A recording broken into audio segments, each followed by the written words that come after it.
going from this to that. Takes a whole lot of these. Dairy farmers turning Wisconsin into the big cheese of alternative energy. This week, in Focus, this is Focus Earth with Bob Woodruff.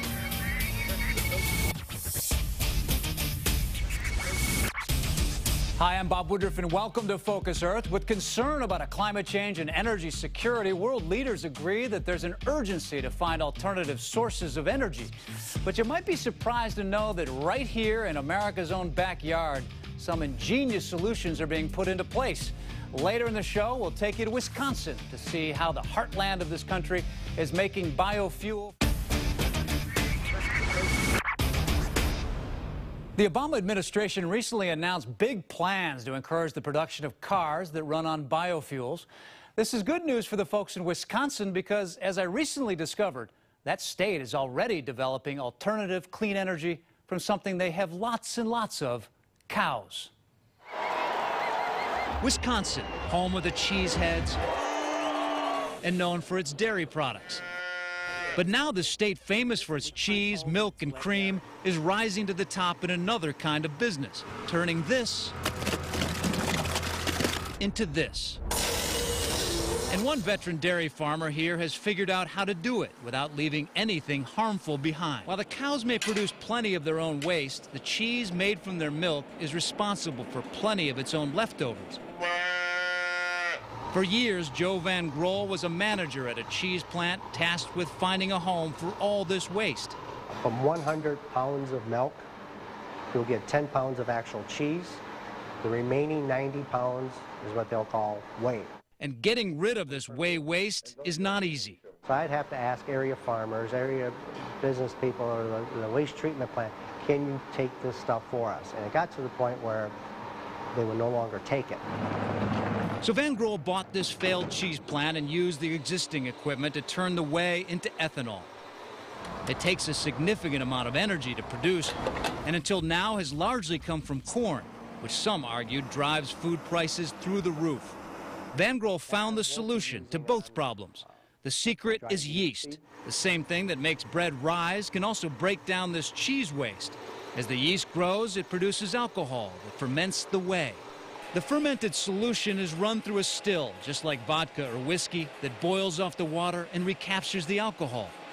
Pipes then take it to this large tank, and what comes out of the tap? This is the alcohol. It comes out in 199.5 proof, which is pure alcohol.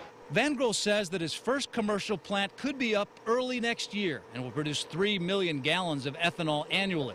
The alcohol can be mixed with gasoline to power cars and can be used to power electric generators. But what about the massive amounts of energy needed to produce this ethanol and all the carbon dioxide that results from the yeast doing its job? The answer is in this green goo, algae.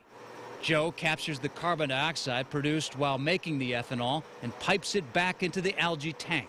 The algae will chew up the CO2. He then harvests it and squeezes the oil from it. This algae oil can be used to help power the ethanol plant, and Joe has a lot of algae. Enough to run a generator and our boiler, thus creating a whole closed-loop system on our plant.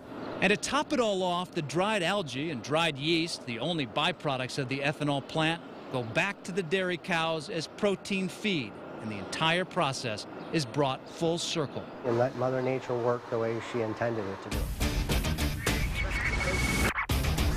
As we just saw, cow dung and cheese waste are fueling Wisconsin's drive for biofuel.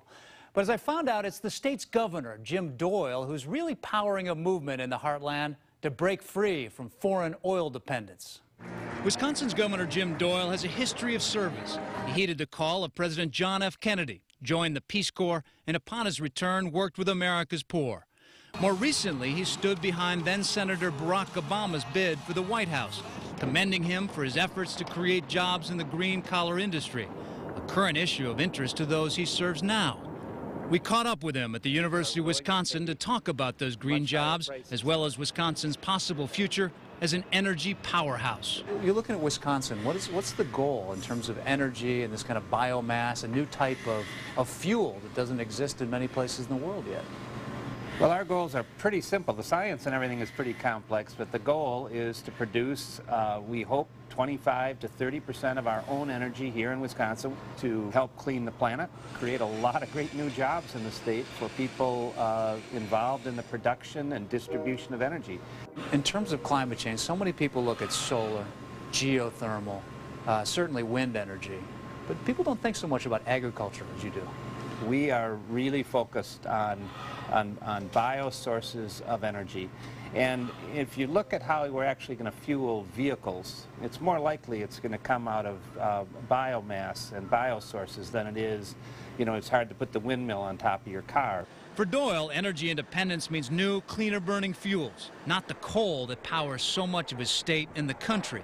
Do you think someday it'll be cheaper to use biomass compared to coal? Yes, right now you can release as much carbon into the atmosphere without any cost at all.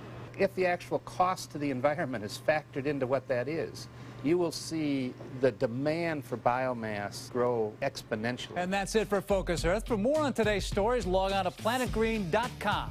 Thanks for joining us. See you next time.